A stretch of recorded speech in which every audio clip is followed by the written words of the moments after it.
சென்னை மாநில கல்லூரியில் 2ஆம் ஆண்டு சமூக பணித்துறை மாணவராக படித்து வருகிறேன். எம் சி ராஜா விடுதியில் வந்து தங்கி அங்கே படித்துக் கொண்டிருக்கிறேன். இன்று மாண்புமிகு ஜி சிவசோப் அவர்களுக்கும் ஆதிதிராவிடத்துறை மற்றும் சமூக நீதித்துறை அமைச்சர் வன்னியரசு அவர்களும் பிற்படுத்தப்பட்ட அமைச்சர் சம்பத் அவர்களுக்கும் மற்ற அதிகாரி அவர்களுக்கும் எம் சி ராஜா விடுதியை ஆய்வு செய்து எங்களுக்கு ஒரு புத்துணர்ச்சியை கொடுத்திருக்கிறார்கள். அவர்களுக்கு முதலில் நன்றியை தெரிவித்துக் கொள்கிறோம். இப்போ நாங்க என்னன்னா இன்னைக்கு வந்து கோரிக்கை என்ன வச்சோன்னா, ஃபர்ஸ்ட் வந்து எங்களுக்கு வந்து உணவு வந்து சரியான வந்து இருக்கணும், அந்த உணவு படியை வந்து மாற்றணும். அது ஃபர்ஸ்ட் முதல் கோரிக்கை. இன்னும் பலகட்ட கோரிக்கையை வந்து நாங்கள் வந்து வச்சிருக்கோம். அவங்க மாண்புமிகு அமைச்சர் வன்னியரசு அவர்கள் என்ன சொல்லிருக்காருன்னா, உங்களுடைய வந்து கோரிக்கையை வந்து நான் வந்து பரிசீலனை பண்றேன், இன்னும் சில நாட்கள் அல்லது சில மாதங்கள் உங்களுக்கு வந்து செஞ்சு கொடுக்குறேன்னு சொல்லி வந்து எங்கள்கிட்ட வந்து சொல்லிருக்காரு. ஓகே, அவருக்கு வந்து உண்மை நன்றி. ஓகே, உண்மை இதே போல நாங்கள் 2018-21 நான் வந்து படித்தேன். அப்போதைய காலகட்டத்தில் எம் சி ராஜாவோட சிலை வந்து நிறுவனம், அம்பேத்கருடைய சிலை இங்கே இருக்கிறது, அவர் சிலை இருக்க வேண்டும் தான். ஏனால் இந்திய அரசியலமைப்பு சட்டத்தின் தலைவர் அவர், அவருடைய சிலை இருக்கணும். ஆனால் இங்கே எம் சி ராஜா சிலை இங்கே நிறுவ வேண்டும் என்று எம் சி ராஜா மாணவர்களின் கோரிக்கையும் எங்களுடைய ASF அனைத்து இந்திய மாணவர் பெருமன்றம் எங்களுடைய இயக்கத்தின் சார்பாக நாங்கள் கோரிக்கை வைக்கிறோம்.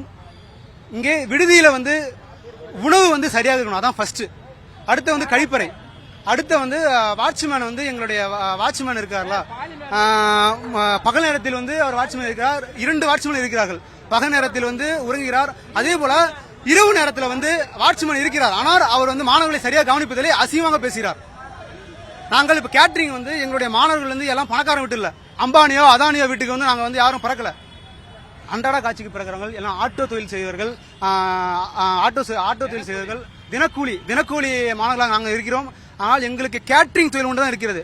இப்ப கேட்டரிங் தொழில்னா டைமிங் ஒரு 6 to 12 மணி வரை தான் எங்களுக்கு டைம் கேட்டரிங். அந்த டைம்ல முடிச்ச பிறகு நாங்க 12 மணி தான் வருவோம். அப்ப என்ன சொல்றாங்க வாட்ச்மேன், நீங்க என்ன இந்த டைம்ல உனக்கு படிக்க அனுப்புனாங்களா இல்ல வந்து உன வந்து வேலைக்கு அனுப்புனாங்க அப்படின்னு கேட்றாங்க. ரைட்டு தான், சரியான கேள்வி தான். ஆனா எங்களுடைய தேவைக்கு நாங்க போறோம். எல்லாருடைய காசு வந்து வீட்டுல இருந்து நாங்க வந்து கேட்க முடியாதுல்ல, புரியுதுங்களா? அதனால வாட்ச்மேனை கொஞ்சம் கண்டிங்க.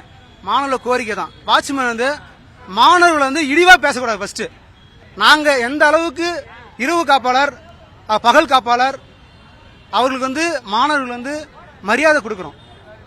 ஆனா இங்க இருக்கக்கூடிய வாட்ச்மேன் எங்களை அவதூறா பேசிட்டு இருக்காங்க. முக்கியமாக அதை வந்து திருத்தணும்.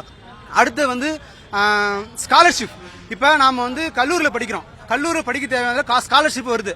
அதே போல விடுதியில மாணவர்களுக்கு தேவையான ஸ்காலர்ஷிப் வந்து வரமாட்டுது. அதை ஃபர்ஸ்ட் கொடுக்கணும், எங்களுக்கு ஸ்காலர்ஷிப் வந்து கொடுக்கணும். அதை கொடுக்காம வந்து கிடப்புல போட்டிருக்காங்க.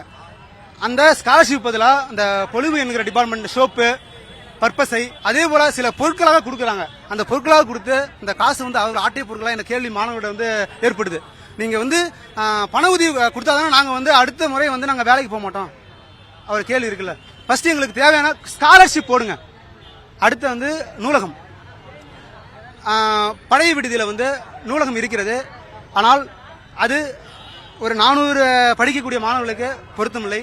இன்னும் அதை விரிவாக்கணும். அடுத்து அங்க இருக்கக்கூடிய புத்தகங்கள் இன்னும் நிறைய சொல்லணும், கருத்தியல் ரீதியாக நாவல்கள், குறுநாவல்கள், இன்னும் சில நூல்கள் வந்து இடம்பெறும் சொல்லி ASF சார்பாகவும் எம் சி ராஜா மாணவர் சார்பாகவும் தெரிவித்துக் கொண்டு நன்றியை தெரிவித்துக் கொள்கிறேன்.